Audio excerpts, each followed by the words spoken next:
Shalom. Haleluya, puji nama Tuhan. Sungguh sukacita yang luar biasa kembali kita boleh berkumpul di tempat ini.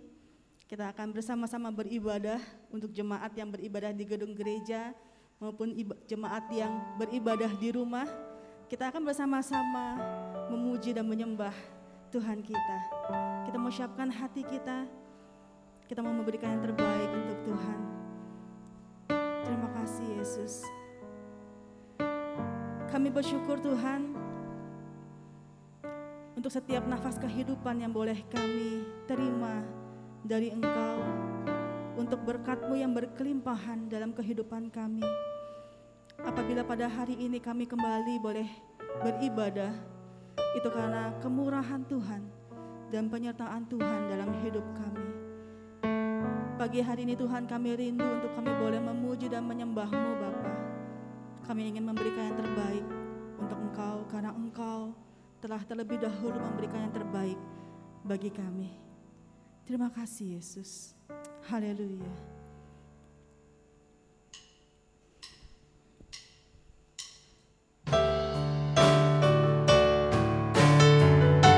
Kami datang kepadamu Tuhan dengan membawa sembah kami, karena sungguh Engkau adalah Allah yang berkuasa.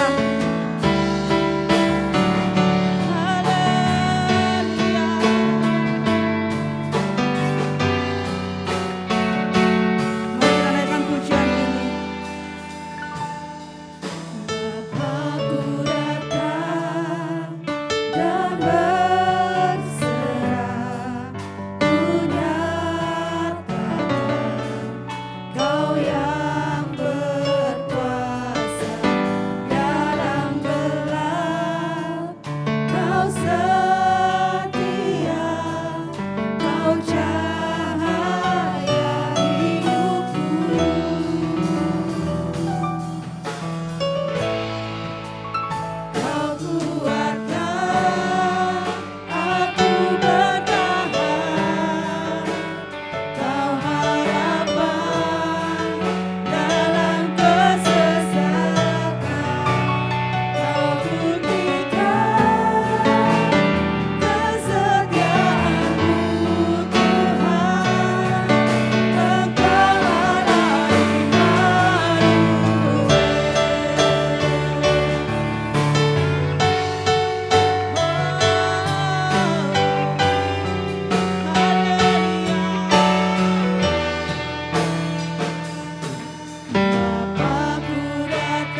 bagimu Tuhan. Kami mau menyembah-Mu. Kami ingin meninggikan Engkau. Mari kita semua yang siap untuk diberkati sama-sama katakan amin. Haleluya, berikan kemuliaan untuk Tuhan kita. Sekali lagi shalom. Oh, belum kedengaran suaranya. Shalom. Saudara bersuka cita? Amin. Saya nggak kelihatan wajah-wajahnya, jadi tolong lambaikan saudara yang bersuka cita. Haleluya. Kita mau memuji Tuhan karena Dialah Allah yang baik dalam kehidupan kita. Glory bagi Yesus.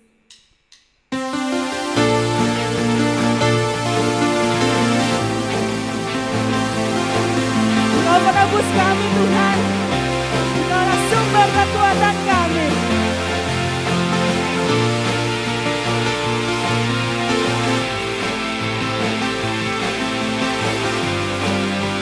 Mari naikkan pujian ini.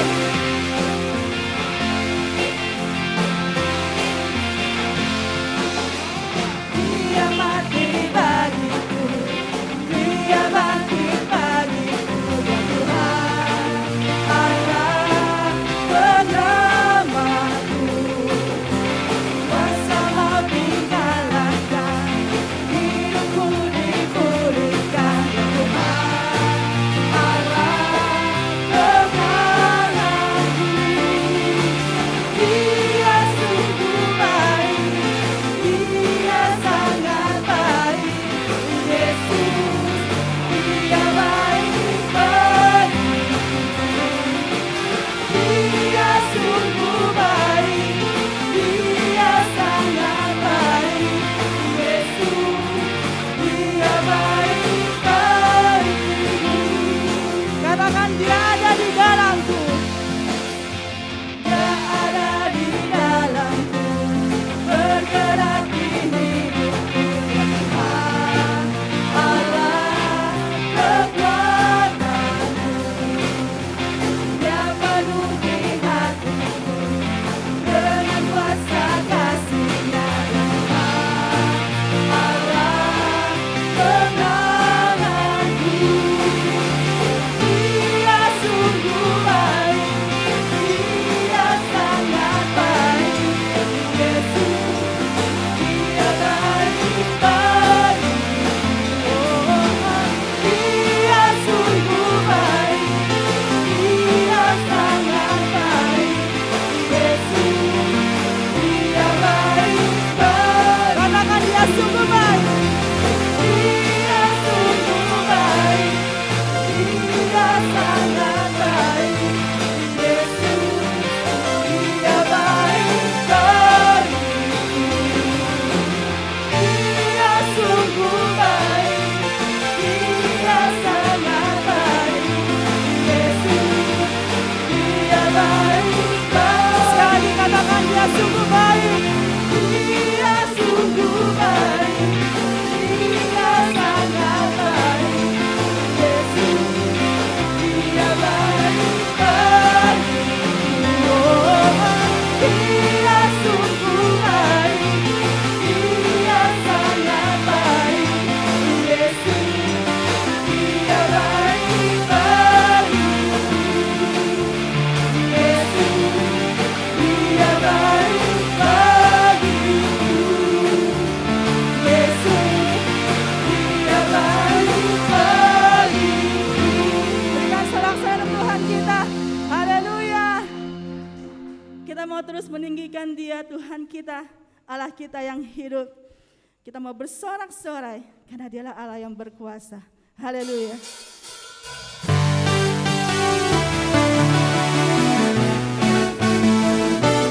Kami tinggikan Engkau Tuhan, Engkau Allah yang bertahta dalam hidup kami.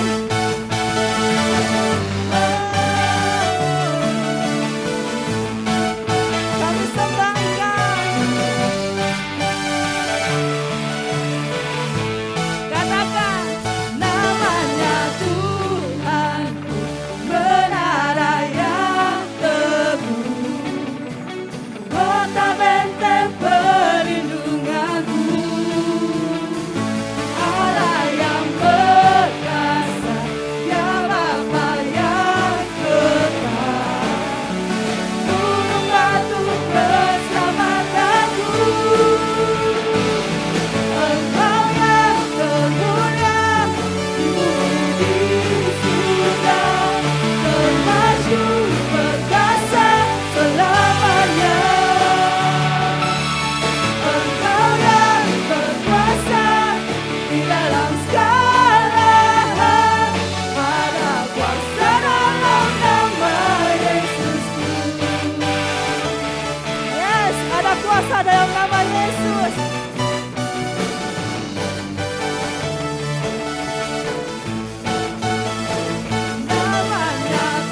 Engkau berkuasa Tuhan. Terima kasih Bapa. Di tengah badai kehidupan kami, Engkaulah sumber kekuatan kami, sumber kehidupan kami, dan sumber pengharapan kami. Sehingga kami boleh bertahan dan tidak tergoyahkan. Terima kasih Yesus.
Pujiannya sekali lagi. Engkaulah perisaiku saat badai menghadang kami Tuhan. Saat badai hidup menerpaku, janji-Mu di dalamku memulihkan hidup kami. Pulihkan jiwaku, bukan berdiri di tengah badai dengan kekuatan yang Kau berikan. Sampai kapanpun bukan bertahan, karena Yesus selalu menopang. Bukan bertahan di dalam tekanan, dengan kekuatan yang Kau berikan. Sampai kapanpun tak tergoyahkan, karena Yesus selalu menopang. Sampai kapanpun bukan bertahan, sampai tak tergoyahkan, tak tergoyahkan. Sampai kapanpun bukan bertahan, karena Yesus selalu menopang hidupku. Pada hambanya waktu di depan saya persilakan.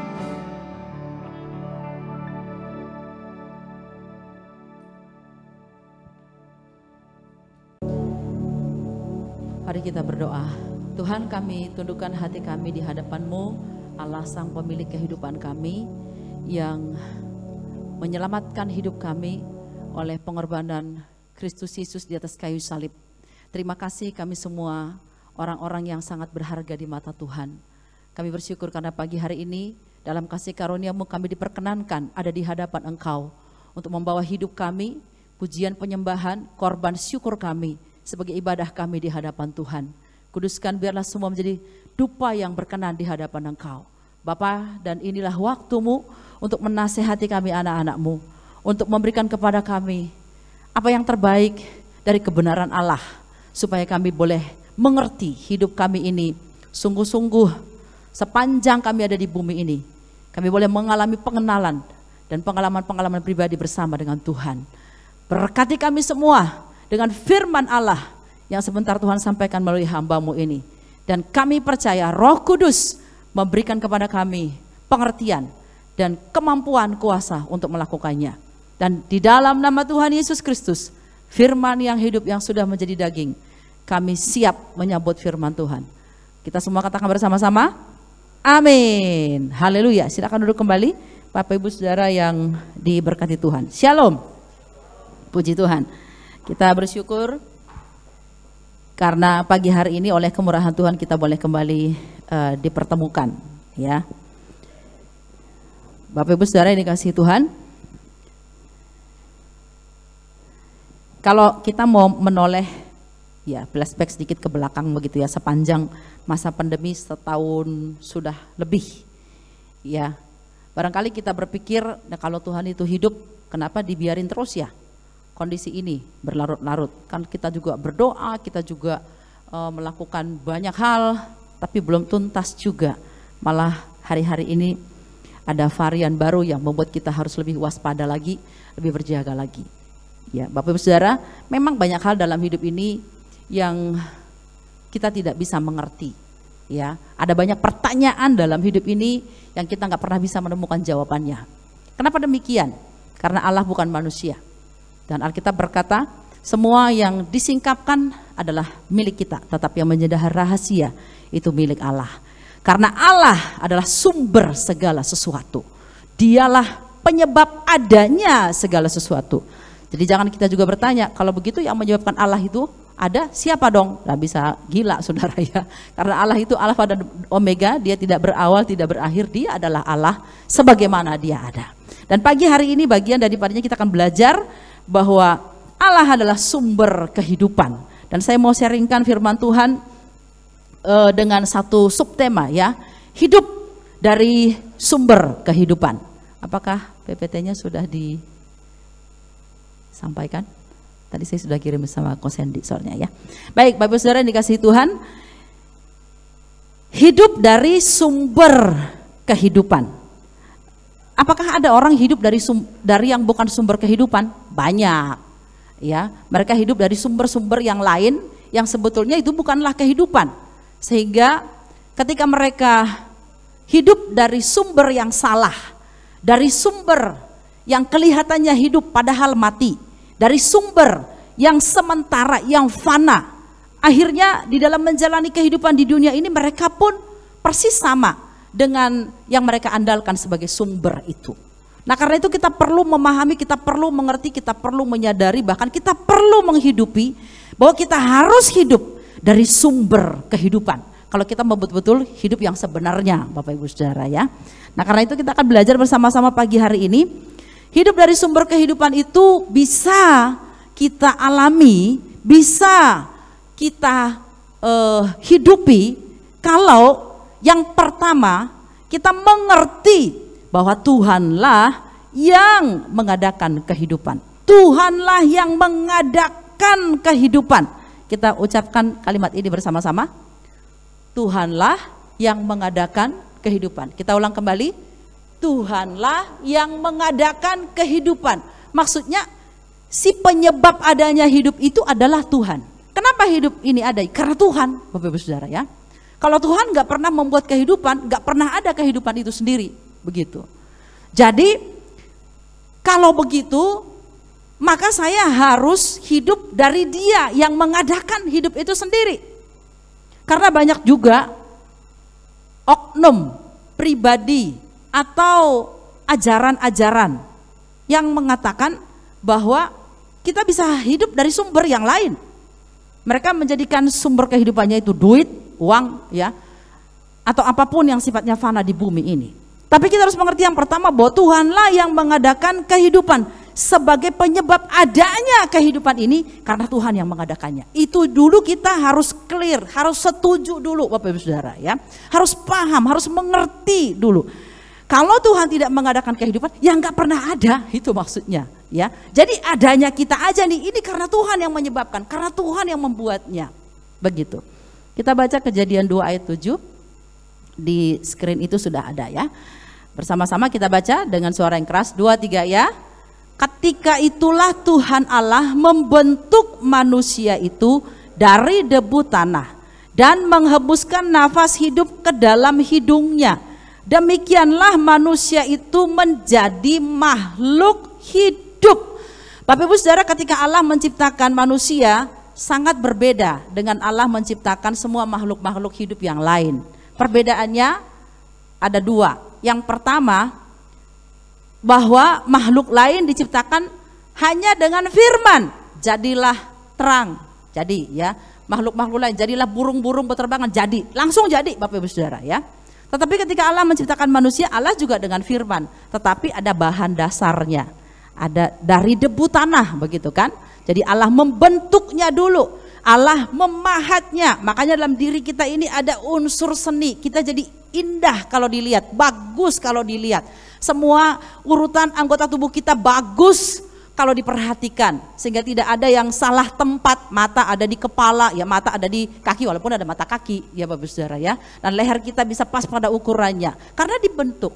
Tetapi apakah sesudah itu kemudian sudah jadi makhluk hidup manusia? Belum, karena ini dia, dan menghembuskan nafas hidup. Nah, itu yang membuat kita jadi hidup, menjadi kita sebagai manusia seperti yang Tuhan kehendaki. Demikianlah manusia itu menjadi makhluk yang hidup, tetapi berbeda dengan makhluk hidup yang lain Bapak Ibu Saudara. Karena nafas yang ada pada kita tidak diciptakan, tapi diberikan dari diri Allah, dihembuskan dari diri Allah, dikeluarkan dari diri Allah dan masuk dalam diri kita. Luar biasa. Itulah yang membuat kita jadi bisa bersekutu dengan Tuhan, bisa ngobrol, bisa memuji, bisa menyembah karena rohnya sama, rohnya nyambung. Ngerti Bapak Ibu Saudara ya? Ya. Makanya kita nggak pernah lihat ayam berdoa, nggak pernah. Rohnya nggak nyambung, nggak ada roh juga ayam itu kan? Ya. Ikan-ikan memuji Tuhan, main musik, nggak ada Bapak Ibu Saudara ya. Hanya manusia yang bisa melakukan itu. Kenapa? Karena rohnya nyambung. Makanya kalau ada orang Kristen tidak berdoa, ya seperti ayam ya Bapak Saudara ya.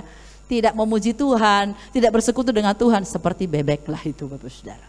Nah pagi hari ini kita diajar bahwa Allah menghembuskan nafasnya ke dalam hidup manusia, ke dalam hidung manusia itu. Sehingga manusia itu ada. Jadi yang menyebabkan manusia bisa bernapas, bisa hidup, ya Allah, si pembuat kehidupan itu sendiri. Kemudian di Ayub 33 ayat 4, kita baca 2, 3, ya. Roh Allah telah membuat aku, dan nafas yang maha kuasa membuat aku hidup. Ayub menyadari betul dalam keterpurukannya. Ketika Allah sedang menguji dia dengan ujian yang begitu berat, dia bisa mengatakan, dia bisa mengakui, roh Allah lah yang membuat aku ini ada sebagaimana aku ada sampai hari ini. Dan nafas yang maha kuasa itulah yang membuat aku bisa hidup, dapat hidup. Sebuah kesadaran yang mengakui seluruh kehebatan Allah, seluruh kedahsyatan Allah, bahwa Ayub bukanlah siapa-siapa, bukanlah apa-apa jika Tuhan tidak memberikan kepadanya nafas kehidupan. Nah Bapak Saudara, bahwa kita harus mengerti Tuhanlah yang mengadakan kehidupan. Jadi kita harus bagaimana ini? Apa yang harus kita tahu tentang hal ini? Yang pertama di slide berikutnya. Yang pertama, bahwa hidup ini milik Tuhan. Katakan bersama-sama. Hidup ini milik Tuhan karena Dia yang membuatnya ada, karena Dia yang mengadakannya. Iya, hidupku milik Tuhan karena Tuhanlah aku ada, karena Dialah yang membuat aku ada seperti saat ini. Jadi Tuhan itu berdaulat mengatur seluruh kehidupan kita, Bapak Ibu Saudara. Meskipun bukan berarti bahwa kita ini seperti robot, karena kita bukan robot ya. Allah menciptakan kita menurut gambar dan rupanya, kita bisa berpikir, kita punya kehendak bebas, kita punya keinginan. Lebih daripada kita punya roh yang bisa bersekutu dengan Tuhan.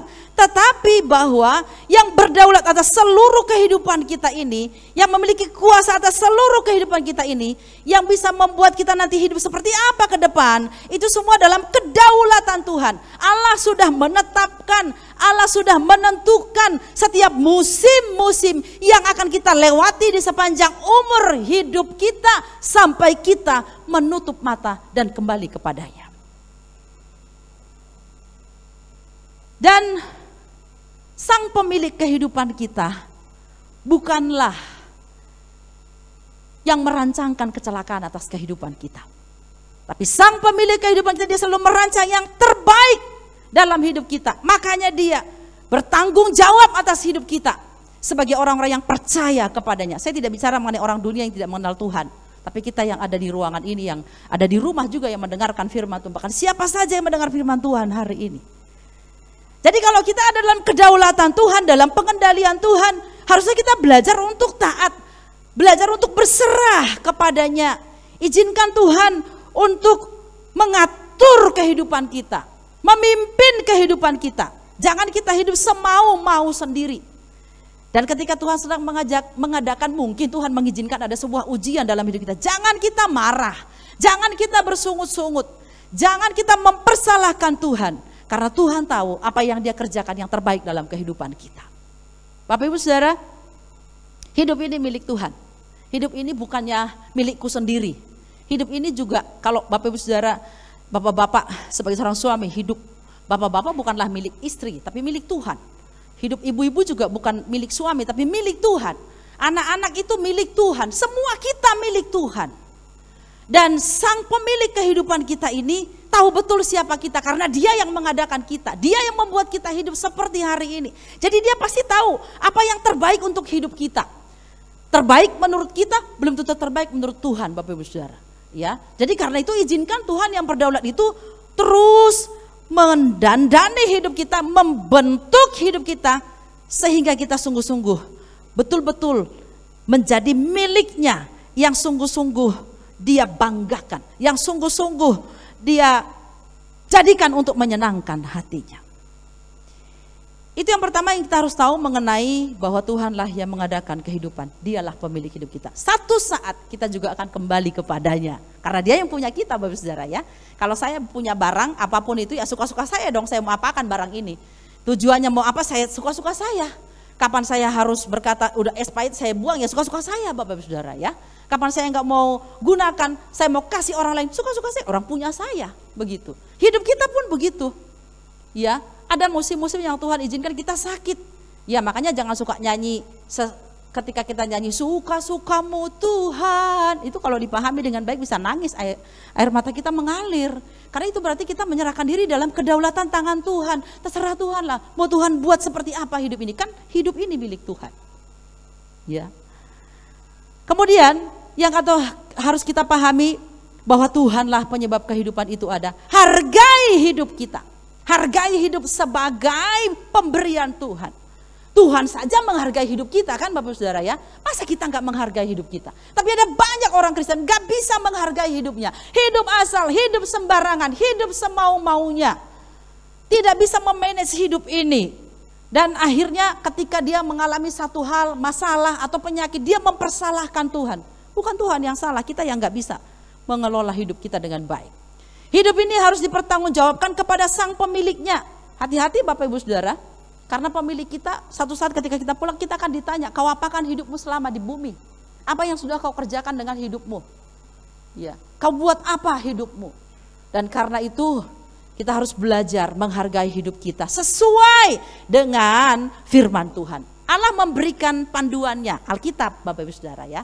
Gimana saya bisa menghargai hidup saya ya, supaya benar-benar berharga di hadapan Tuhan dan berharga bagi dunia ini. Dan saya juga bisa kembali kepada Tuhan dalam kondisi yang tetap berharga, seharga darah dan nyawa Yesus. Allah memberikan tuntunan, panduannya adalah Alkitab, firman Tuhan. Di sana Tuhan akan mengajar kita bagaimana yang namanya menghargai hidup itu. Berkarakter seperti Kristus, menjadi saksi, kelola hidupmu, jadikan berguna, biar hidupmu bernilai bagi orang lain.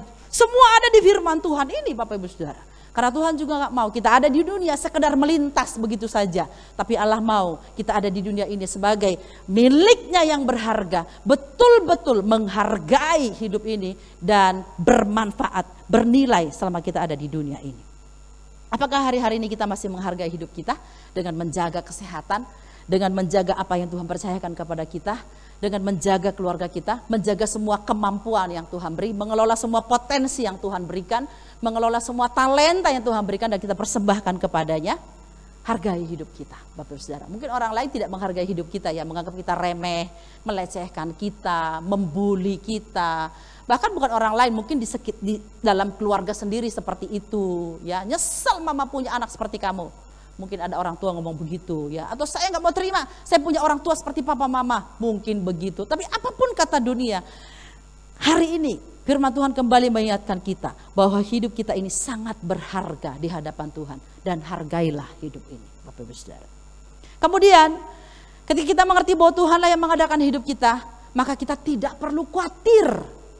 Karena hidup ini bukan milik kita. Pemilik kita lah yang bertanggung jawab atas kehidupan kita.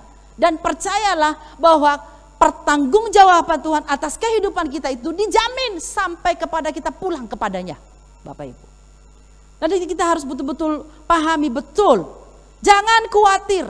Firman Tuhan berulang-ulang mengatakan, jangan kamu khawatir.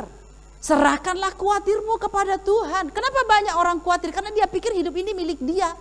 Jadi kalau dia nggak melakukan A, B, C, D, maka dia nggak akan mampu bertahan hidup.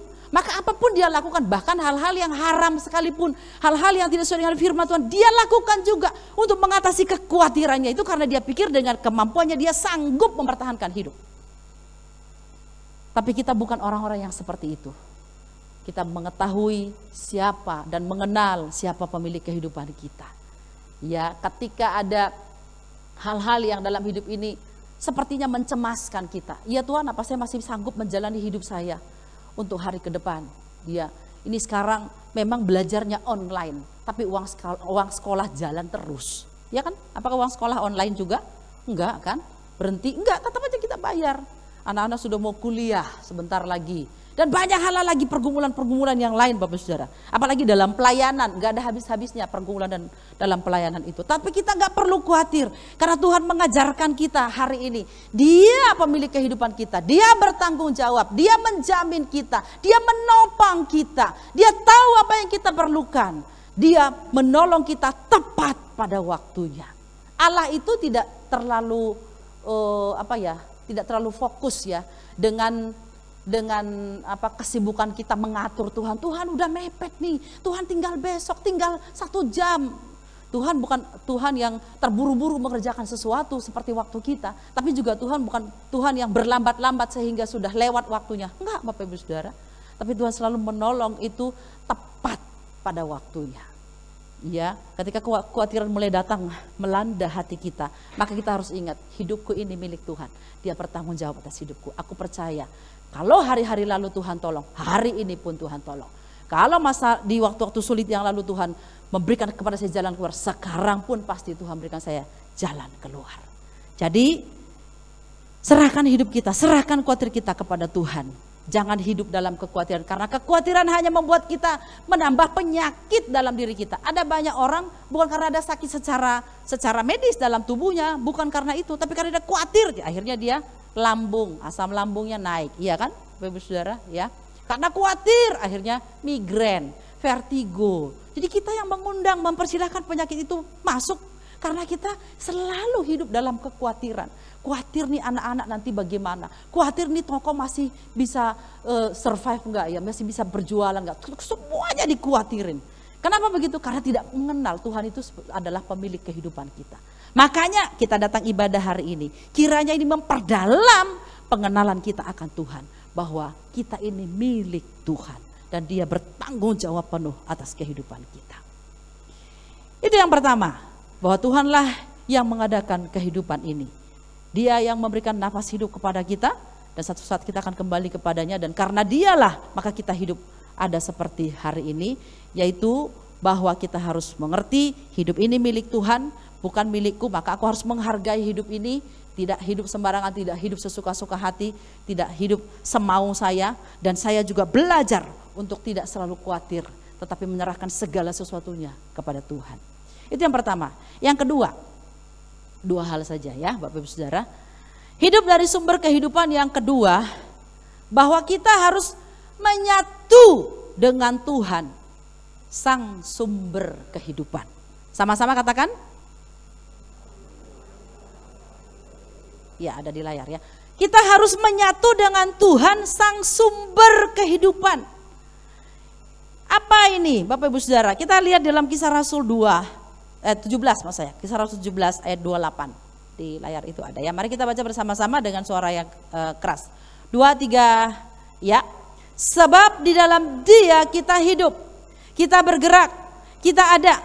Seperti yang telah juga dikatakan oleh pujangga-pujanggamu, sebab kita ini dari keturunan Allah juga. Paulus menegaskan ini ketika dia sedang pelayanan di daerah Athena, daerah Yunani pada waktu itu ya. Karena dia melihat ada banyak terjadi penyembahan-penyembahan berhala, bahkan ada satu tempat yang dimana di situ didirikan sebuah tempat sesajen untuk dewa, untuk Allah yang tidak dikenal. Dan dia menjelaskan itu kepada mereka, bahwa di dalam Tuhan itu seperti yang diceritakan oleh pujangga-pujanggamu itu, di dalam Dialah kita bergerak, dalam Dialah kita hidup. Dan aku mau memperkenalkan itu hari ini kepadamu, Dialah Yesus Tuhan yang kuberitakan itu.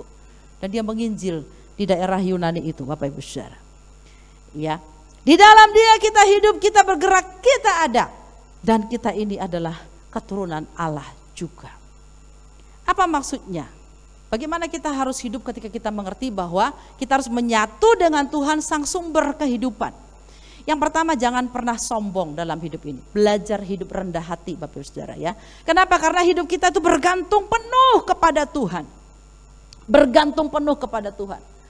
Saya menyaksikan beberapa orang ketika di masa-masa COVID ini ya. Bukan hanya orang-orang yang kena COVID, tapi juga mereka-mereka yang mungkin kena penyakit lain ya Bapak Ibu Saudara. Ketika mereka harus bergantung pada oksigen, aduh itu betul-betul. Pada waktu itulah orang yang melihat, mengerti betapa mahalnya oksigen itu. Bergantung pada oksigen. Tapi oksigen itu pun tidak bisa memberikan kehidupan kepada mereka. Akhirnya mereka putus pulang juga ke surga Bapak Ibu Saudara. Ya. Nah hari ini kita diajar untuk kita bergantung penuh pada Tuhan. Dalam seluruh aspek kehidupan kita. Ini menunjukkan bahwa kita harus ngerti, kita nggak bisa hidup tanpa Tuhan. Kita nggak bisa buat apa-apa tanpa Tuhan. Oh tapi saya masih bisa Bu, saya nggak berdoa aja saya bisa kok. Saya nggak menyembah aja saya bisa kok. Ya tapi hidup kita jadi seperti robot, seperti orang-orang yang tidak mengenal Tuhan Bapak Saudara ya. Bukan karena Allah yang menggerakkannya dalam kehidupan kita. Bukan karena kebergantungan kita, kedekatan kita dengan Sang sumber kehidupan itu.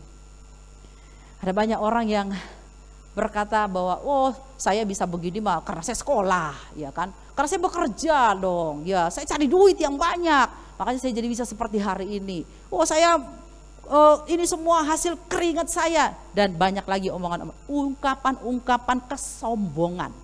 Ya, saya bisa melayani juga karena saya begini, karena saya begitu. Oh saya punya toko bisa seperti ini, punya mobil seperti ini. Aduh Bapak Ibu Saudara ya. Dia nggak ngerti kalau Tuhan mau mengadakan sesuatu dalam 1 detik habis semuanya. Kita sudah menyaksikan banyak terjadi gempa bumi, angin badai, ya, banjir bandang, semua jadi tidak berharga Bapak Saudara. Semua jadi sekejap hilang begitu saja.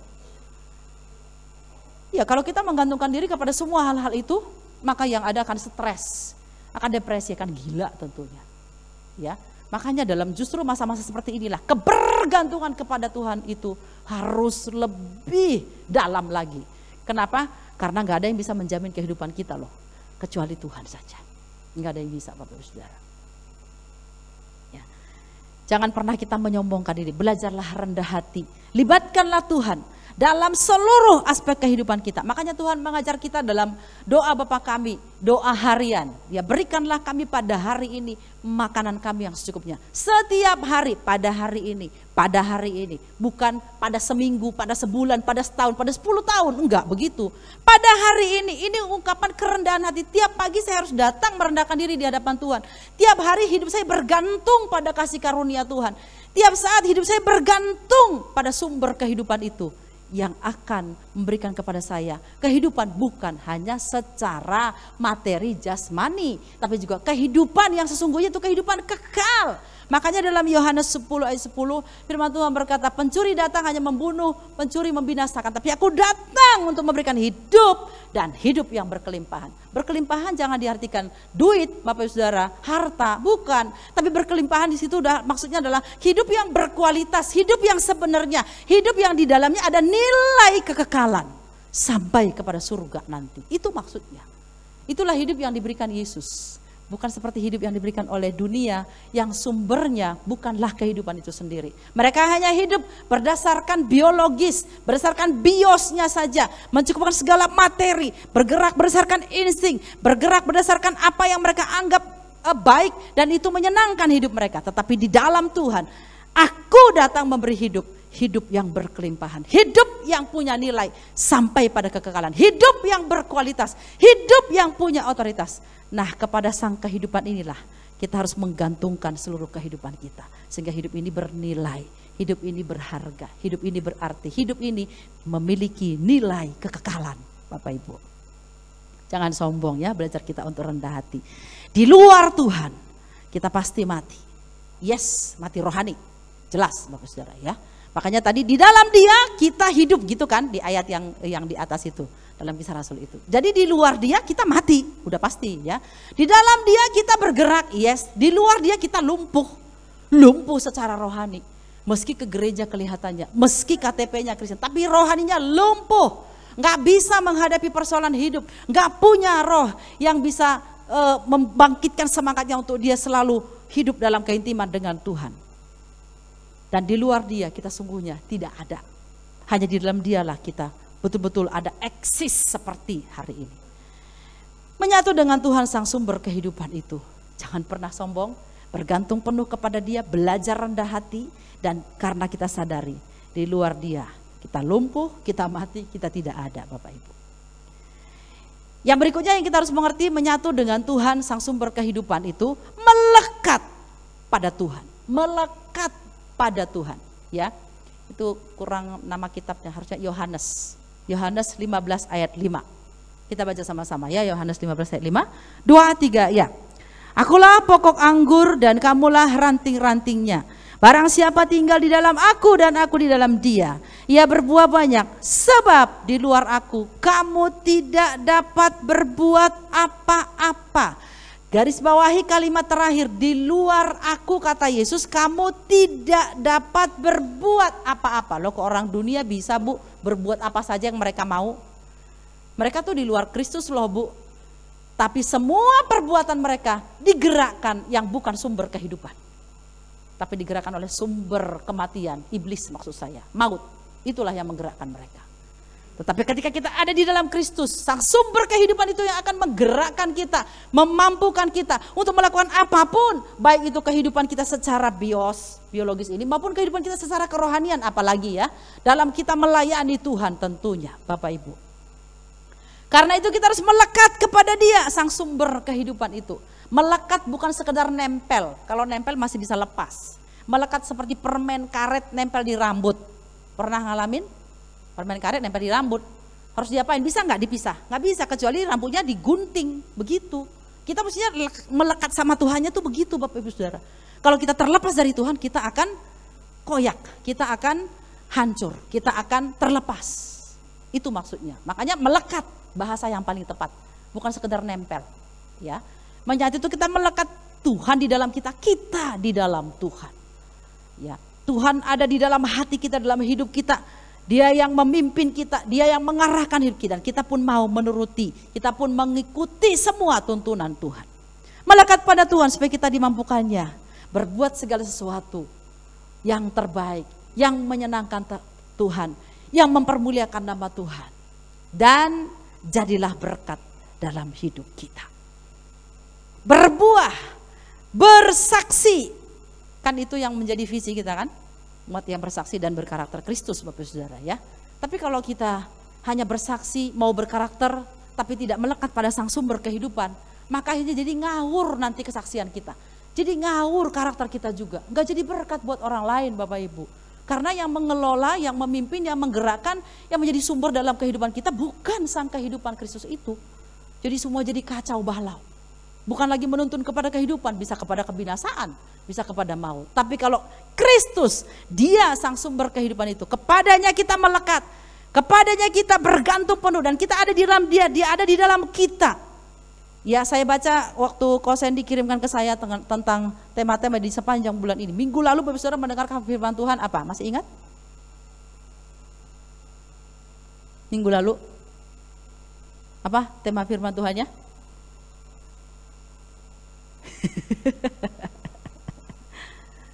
Apa Bapak Ibu Saudara? Berakar dalam Kristus. Berakar di situ Bapak Ibu. Ya, dan kalau kita sudah berakar, harusnya sih kita bisa hidup karena akar itu, Kristus itu sumber kehidupan kita. Iya. Jadi berkat supaya kita bisa berbuah, supaya kita bisa menjadi saksi bagi orang lain. Dalam Filipi 1 ayat 22a, ayat terakhir kita bacakan sama-sama ya. 2, 3, ya.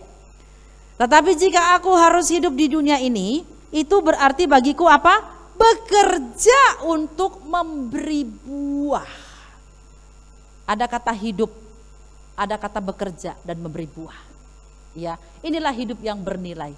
Inilah hidup yang menjadi saksi Kristus. Inilah hidup yang menyenangkan dan memuliakan hati Tuhan. Kita harus tahu bahwa sumber kehidupan yang mempercayakan kita hidup di dunia ini, satu saat dia akan tadi meminta pertanggungjawaban kita. Satu saat dia akan menunggu buah dari kehidupan kita. Itu bisa buah pertobatan, itu bisa buah pelayanan jiwa-jiwa yang kita menangkan Bapak Saudara ya. Jiwa-jiwa yang kita bina, yang kita mentor sehingga mereka menjadi dewasa di dalam Tuhan. Yang jelas kita harus belajar, bukan hanya nyanyi saja. Hidup ini harus jadi berkat. Enak nyanyi lagu itu, tapi ketika kita dituntut untuk jadi berkat, kita harus rela seperti anggur yang tercurah. Nggak enak Bapak Saudara ya, seperti roti yang dipecahkan, nggak enak. Tapi tidak ada pilihan lain, hanya dengan begitu hidup kita bisa menjadi berkat. Ketika Paulus menulis surat ini di Filipi, ini pada waktu itu dia ada di dalam penjara dan hidupnya sedang dipecahkan.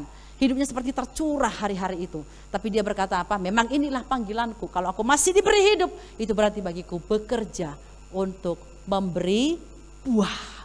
Apa yang sudah kita lakukan sepanjang umur hidup kita di usia kita hari ini? Usia kita bervariasi, ada yang sudah usia emas, ada yang ya setengah abad ya, ABG aku baru gocap ya, ada yang mungkin baru 40, berapapun usia kita. Coba kita lihat, kita flashback kehidupan kita, apakah hidup kita sudah menjadi berkat, sudah berbuah.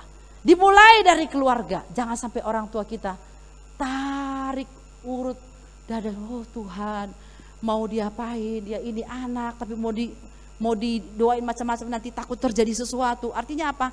Hidup kita nggak jadi berkat, menyesakkan hati orang tua, menyesakkan hati mertua kadang-kadang ya, menyesakkan hati orang-orang di sekitar kita, melukai hati orang di sekitar kita. Tapi hari ini ketika kita mendengar firman Tuhan ini, kalau kita melekat pada sang sumber kehidupan, dia akan memampukan kita untuk berbuah. Bukan hanya berbuah biasa, tapi berbuah banyak kata firman Tuhan. Sehingga orang di sekitar kita terberkati oleh kehadiran kita. Mereka berkata, terima kasih Tuhan untuk anak yang seperti ini yang ada di keluarga kami. Terima kasih buat orang tuaku ini, aku bersyukur bangga punya orang tua seperti mereka. Aku bersyukur punya mertua seperti mertuaku. Aku bersyukur punya menantu seperti menantuku, hidupnya menjadi berkat bagiku. Aku bersyukur karena ada orang-orang seperti melayani di GBI Jelambar Timur, hidup mereka itu menjadi berkat. Terima kasih buat jemaat yang menjadi berkat buat gereja ini. Hidup kita menjadi berkat karena kita selalu terhubung, melekat, menyatu dengan sang sumber kehidupan. Dan juga gak ada yang dibanggakan, bukan dari diri kita kok itu karena ada sumber kehidupan yang mengalir lewat kehidupan kita. Kristus Tuhan namanya. Amin untuk firman Tuhan. Haleluya. Mari kita berdiri, kita naikkan sebuah pujian. Engkau Tuhan yang setia, satu-satunya yang kuandalkan. Kaulah sumber kekuatan, Kaulah sumber pengharapan, kaulah sumber kedamaian.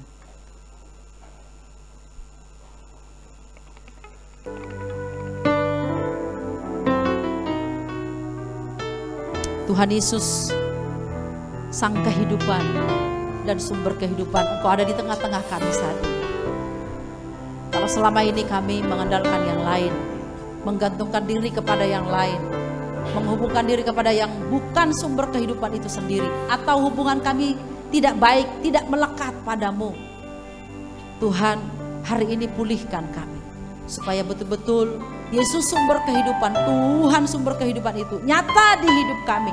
Jika kami tidak perlu khawatir menjalani hidup ini, bahkan ketika kematian sekalipun nanti datang menjemput, kami tidak takut, karena kami tahu kami kembali kepada Sang Pemilik, Sang kehidupan kami. Haleluya. Engkau Tuhan yang setia, waktumu selalu yang terbaik. Engkau Tuhan sandaranku, dan ku hanya akan berharap padamu, satu-satunya yang ku andalkan, satu-satunya yang ku andalkan, satu-satunya yang ku percaya. Kaulah sumber kekuatan, amin, amin. Sumber pengharapan, sumber kedamaian, satu-satunya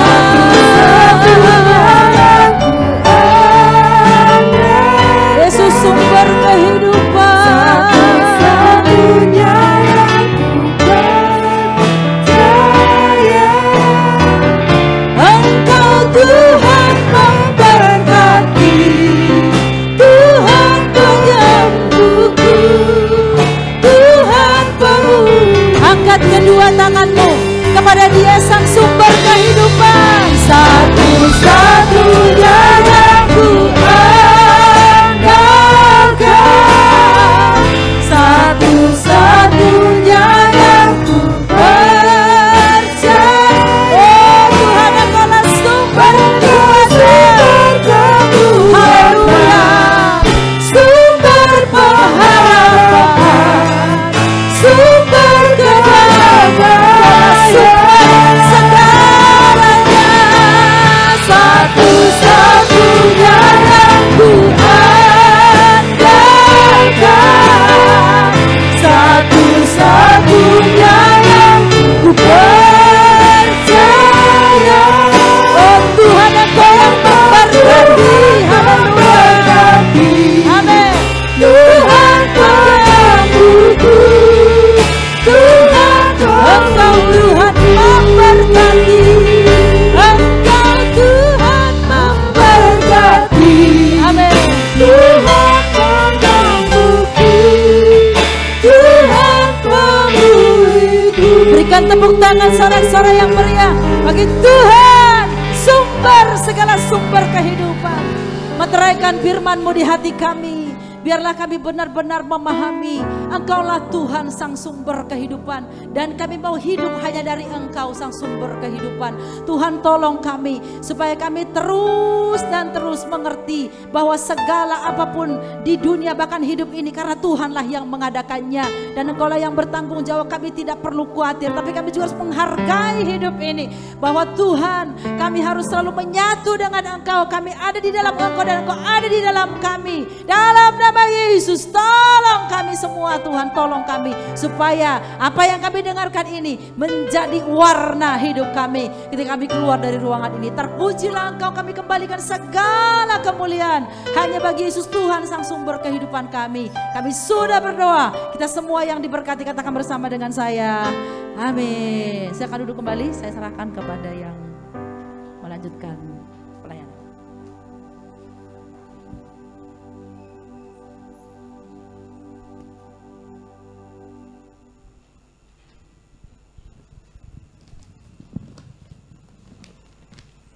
Haleluya. Amin untuk firman Tuhan. Biarlah firman yang kita dengar pada pagi hari ini boleh terus kita ingat, terus kita renungkan dan kita lakukan dalam kehidupan kita. Sehingga iman percaya kita semakin teguh dan kita semakin menjadi saksi-saksi yang berkarakter Kristus. Saya atas jemaat Jalan Timur mengucapkan terima kasih kepada Ibu Bertina atas pelayanannya. Tuhan Yesus memberkati. Kita akan memberikan persembahan syukur kita. Saya undang yang melayani untuk mempersiapkan diri.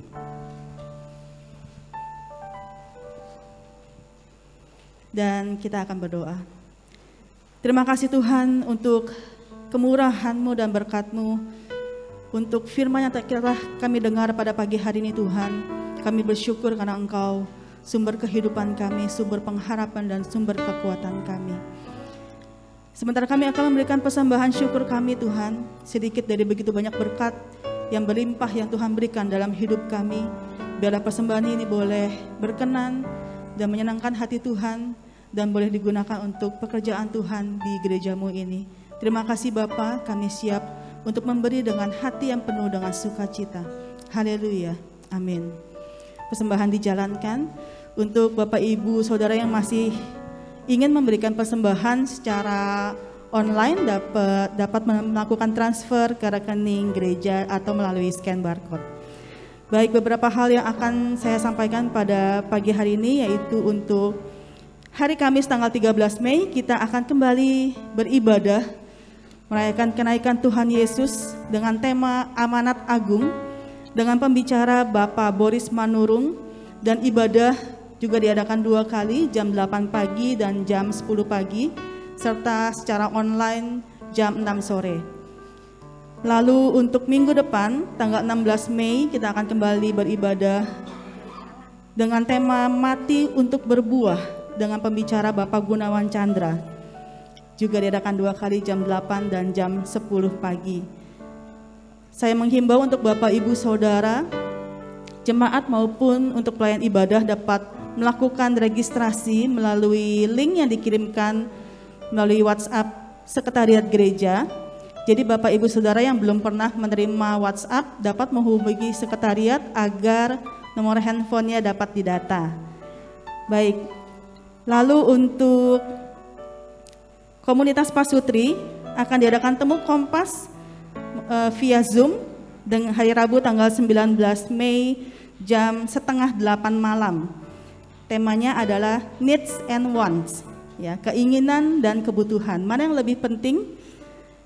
Temukan jawabannya di ibadah Kompas nanti dengan pembicara Bapak Sinko dan Ibu Stefani. Baik, dan untuk nanti siang, jam 1 siang, untuk anak-anak remaja dan pemuda, untuk perdana kita akan mengadakan ibadah tatap muka pertama kali di tempat ini. Bapak Ibu yang memiliki anak-anak berusia remaja dan pemuda mungkin boleh mendorong mereka untuk mereka boleh bergabung bersama-sama. Kita mau saling mendukung untuk menciptakan generasi-generasi muda yang takut dan cinta akan Tuhan. Dan ibadah juga akan terus diikuti dengan protokol kesehatan. Baik, lalu itu saja yang saya sampaikan. Sementara kita akan mendengarkan update pembangunan yang akan disampaikan oleh Ketua Panitia Pembangunan Bapak Ginajaya. Waktu dan tempat saya persilakan.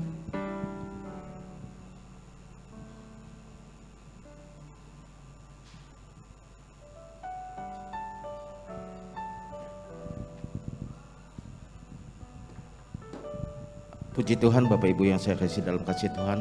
Saya singkat saja memberikan update progres pembangunan gedung gereja karena waktunya udah terlalu lama.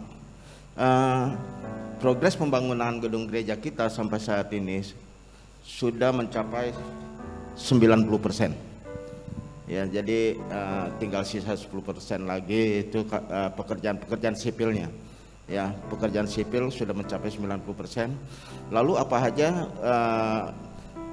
kebutuhan material yang masih kita butuhkan? Masih ada beberapa macam material yang masih kita butuhkan, tentunya pasir, semen, kaca untuk tampak depan, untuk ruang-ruangan, ya, dan banyak lagi yang masih saya nggak bisa sebutkan satu-satu. karena masih banyak yang masih kita butuhkan.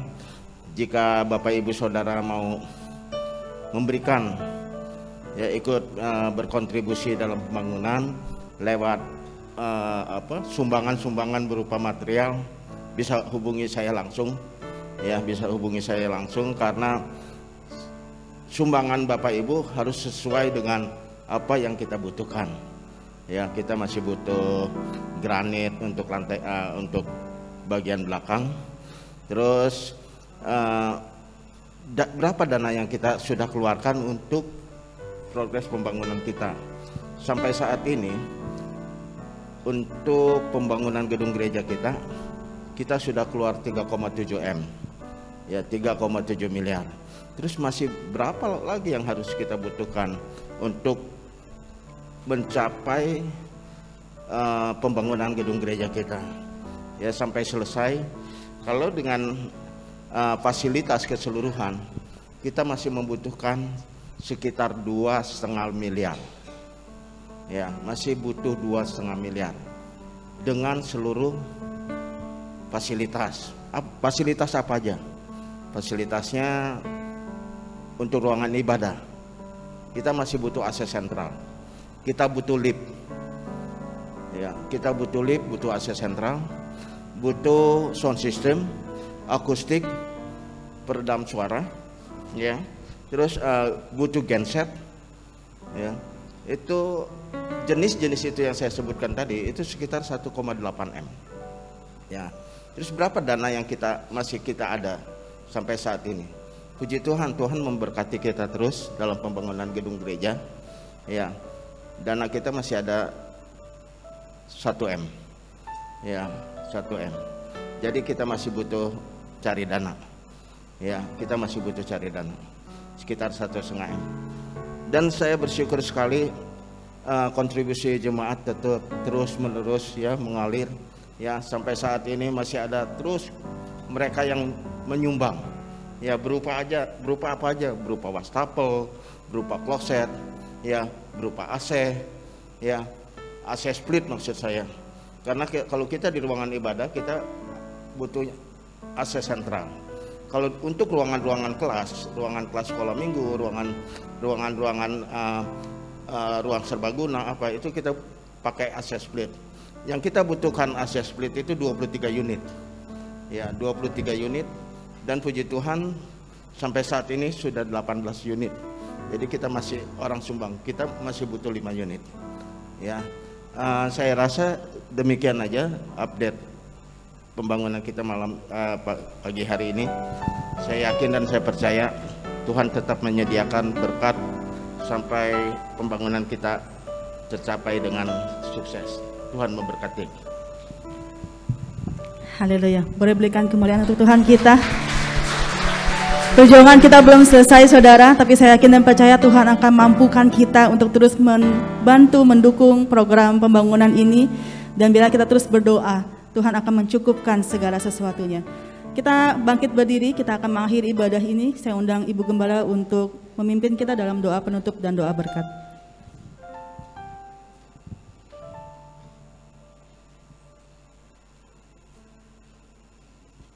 Di Tuhan, saudara sekalian, kita bersyukur kepada Allah. Bapa di dalam surga, kami berterima kasih pada pagi hari ini Tuhan, karena Allah baik bagi kami, luar biasa dan sangat baik kepada kami. Memberikan kepada kami firman yang menyegarkan dan selalu membawakan kehidupan kami hidup dekat dengan Engkau. Adalah sumber kehidupan. Apapun yang kami butuhkan, apapun yang kami perlukan, semua adalah datang daripada Tuhan kepada kami. Kami tidak bisa dapat berbuat sesuatu apa dengan kekuatan kami, tapi Engkau adalah sumber kehidupan bagi kami. Berkatilah hamba-Mu yang telah melayani kami pada pagi hari ini dengan firman yang dahsyat. Terima kasih Allah. Berkatilah seluruh jemaat yang telah mendengarkan firman. Pada saat ini dikala mereka berada di dalam berbagai masalah dan tantangan kesulitan, dalam hal berpikir Tuhan, mari Allah Engkau tolong dan campur tangan dalam kehidupan seluruh jemaat yang hadir pada pagi hari ini. Biarlah aliran kuat kuasa Roh Kudus menjamahkan kami sekalian, sehingga firman yang telah kami dengar ini boleh tercerna dengan luar biasa di dalam kehidupan kami. Bapa, terima kasih, terpujilah nama Allah. Hamba menyerahkan semua ke dalam tangan-Mu. Bagi jemaat yang berada di rumah-rumah sakit, mungkin yang ada yang sakit, Tuhan di rumah, hamba serahkan ke dalam tangan-Mu. Pertolongan Allah menjamah tiap-tiap mereka Bapa. Engkau sembuhkan mereka dengan tangan kasih-Mu. Yang lemah Engkau kuatkan, yang bimbang Engkau pertetapkan iman Tuhan. Engkau tolong seluruh jemaat-Mu di tempat ini dengan pertolongan Allah yang maha dahsyat dan luar biasa. Kami bersyukur kepada Allah bahwa campur tangan Tuhan di dalam pembangunan bait Allah sudah sampai sekian persen kami terima daripada Allah. Kami percaya Engkau menolong kami tidak separuh jalan, tapi Engkau akan menolong kami tuntas pembangunan ini selesai lewat pertolongan dan anugerah Allah saja yang Engkau kerjakan bagi jemaat-Mu di tempat ini. Terima kasih Tuhan, terpujilah nama-Mu Bapa. Kalau menyerahkan semuanya ini hanya ke dalam tangan-Mu. Kami berdoa Tuhan Yesus, hamba berdoa bagi ibadah yang kedua, ibadah remaja yang ketiga. Biarlah pertolongan Allah pun mengalir di dalam setiap ibadah-ibadah yang kami adakan. Bersyukur kami di hadapan hadirat-Mu. Hamba bermohon pertolongan Allah, biarlah Tuhan berkati seluruh mata pencaharian jemaat Tuhan di tempat ini. Apapun yang mereka kerjakan untuk nafkah hidup mereka, Allah Engkau berkati dengan berkat yang melimpah. Terima kasih Tuhan, terpujilah nama Allah. Menaikkan syukur kepadamu, menyerahkan seluruh jemaat-Mu ini pada sepanjang minggu ke dalam tangan Allah. Pada siang hari mereka berjalan Tuhan dengan tian awan, malam dengan tian api, menyatakan Allah menyertai mereka. Pada setiap hari, siang maupun malam, mereka akan merasakan kehangatan dan kesejukan dalam hidup mereka lewat kehadiran Tuhan dan jamahan Tuhan di atas seluruh jemaat-Mu di tempat ini Allah. Terima kasih Tuhan, inilah seluruh doa. Kulai dapat hamba pancatkan ke hadapan hadirat Allah. Tidak dengan nama lain, hanya dalam satu nama Yesus yang ajaib. Allah Tuhan dan Juru Selamat kami. Terpujilah nama-Mu, glory buat Yesus.